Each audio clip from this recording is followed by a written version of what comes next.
తెలంగాణలో మొట్టమొదటిసారి కాగిత రహిత ఈ కేబినెట్ సమావేశం జరగబోతోంది. డిజిటల్ ఈ కేబినెట్ కోసం మంత్రులకు గతంలోనే ట్యాబ్స్ అందించారు. అంతేకాదు ఒక రోజు పాటు వీటిపై శిక్షణ కూడా ఇచ్చారు.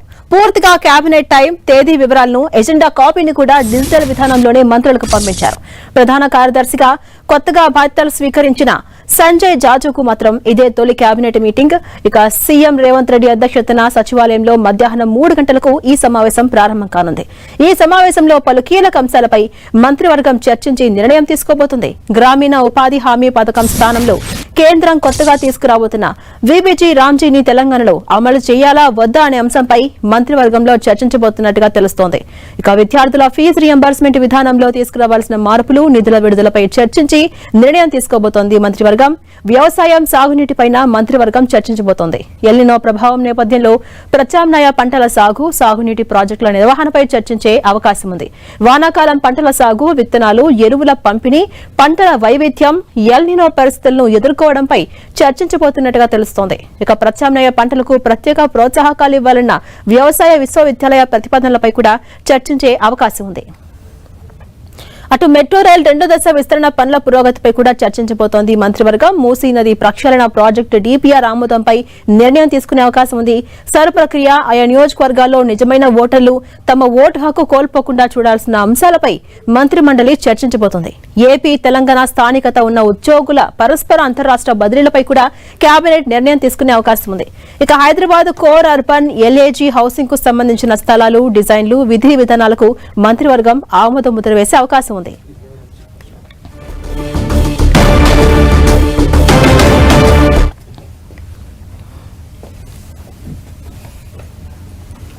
ఇదే అంశంపై మరింత సమాచారం మా ప్రతినిధి తిరుపతి చారి అందిస్తారు. తిరుపతి చారి, మనం చూస్తున్నాం తెలంగాణలో మొట్టమొదటిసారిగా కాగిత రహిత ఈ కేబినెట్ సమావేశం ఇవాళ మధ్యాహ్నం 3 గంటలకు జరగబోతోంది. అనేక అంశాలు ఎజెండాలో ఉన్నాయి. అప్డేట్స్ ఏంటి? ఝాన్సీ, ఈరోజు మధ్యాహ్నం 3 గంటలకు తెలంగాణ సచివాలయంలో రాష్ట్ర కేబినెట్ సమావేశం జరగబోతుంది. ఈ కేబినెట్ సమావేశానికి ప్రత్యేకత ఉంది. ఈ పేపర్లెస్ క్యాబినెట్గా ఈ క్యాబినెట్ సమావేశాన్ని నిర్వహించబోతున్నారు. ఇప్పటికే ఎజెండా, తర్వాత తేదీలకు సంబంధించిన అంశాలన్నింటినీ కూడా ఈ ట్యాబ్ల ద్వారానే సమాచారాన్ని పంపించారు. ఈ ట్యాబ్స్ ద్వారానే ఇప్పుడు పేపర్లెస్ క్యాబినెట్గా దీన్ని చెప్పుకోవచ్చు.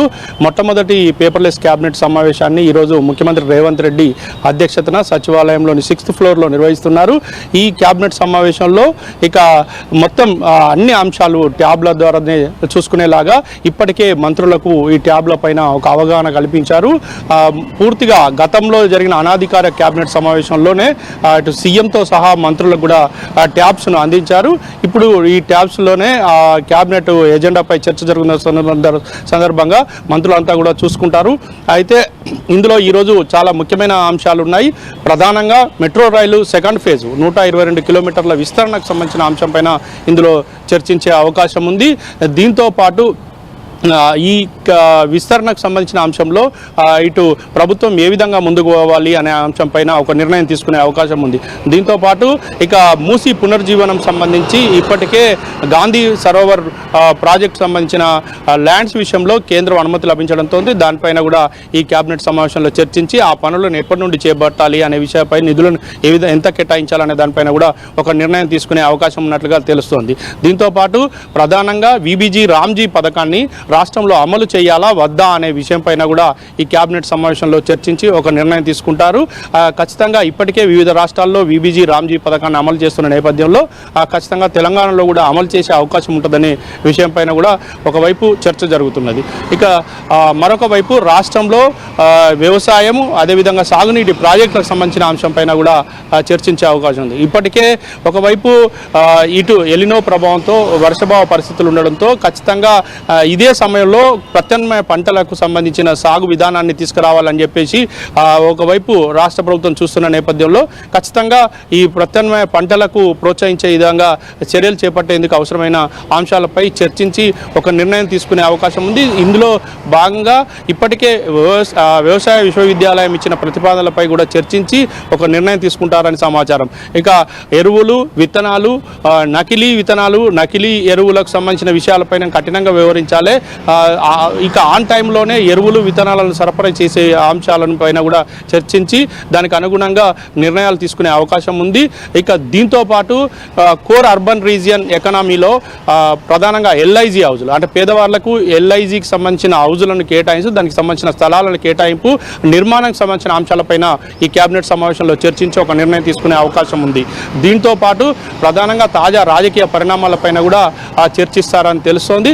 ఇక విద్యార్థులకు ఫీజు రియంబర్స్మెంట్కు సంబంధించిన అంశాలపైన స్కాలర్షిప్ల అంశాలపైన కూడా ఈ కేబినెట్ సమావేశంలో చర్చించి ఒక నిర్ణయం తీసుకునే అవకాశం ఉంది. ఫీజు రియంబర్స్మెంట్ నిధులను విడుదల చేసేందుకు రాష్ట్ర ప్రభుత్వం సుముఖంగా ఉంది. దీనికి అనుగుణంగానే ఈరోజు ఒక నిర్ణయం తీసుకొని ముందుకు వెళ్ళే అవకాశం ఉంది.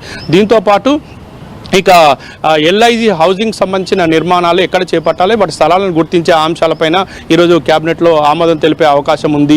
వీటితో పాటు తాజా రాజకీయ పరిణామాలపైన కూడా చర్చించే అవకాశం ఉంది. ప్రతిపక్షాలు చేస్తున్న విమర్శలను ఏ విధంగా తిప్పికొట్టాలి, ఏ విధంగా ముందుకు వెళ్ళాలనే దానిపైన కూడా అనధికారికంగా ముఖ్యమంత్రి మంత్రులకు డైరెక్షన్ చేసే అవకాశం ఉంది.